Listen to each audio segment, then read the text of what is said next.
Je pense notamment, à Khaled Drarni, qui était dans mon documentaire et qui vient de fêter son 40e anniversaire, en prison. Pour moi, c'est vraiment une tragédie, c'est une totale injustice. On essaye de suivre à distance, ce qui se passe, la situation.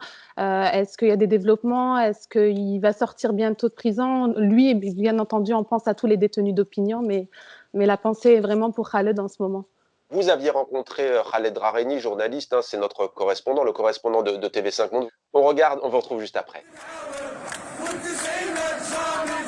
Dans les années 90, il y a eu plus de 100 confrères qui ont été assassinés, qui n'étaient pas sûrs de rentrer chez eux le soir. Je n'ose même pas une comparaison. Khaled fait partie de ceux qui incarnent le changement. Journaliste chevronné, il a plusieurs fois repoussé les limites de la liberté d'expression qui lui étaient imposées.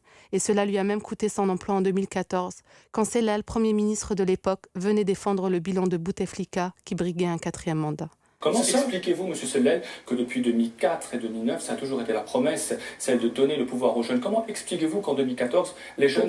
Pourquoi Je termine ma question. Comment expliquez-vous qu'en 2014, les jeunes ne soient toujours pas présents? Non seulement on doit faire notre travail de journaliste, selon la rigueur souhaitée, la déontologie et l'éthique, mais en même temps se battre pour la liberté de la presse et pour la liberté d'expression. Donc au lieu d'avoir un seul combat, comme dans les grandes démocraties, on a ce double combat, celui de travailler pour un vrai journalisme et pour travailler dans un espace de liberté. Ça fait de notre métier un métier qui n'est pas du tout ennuyeux.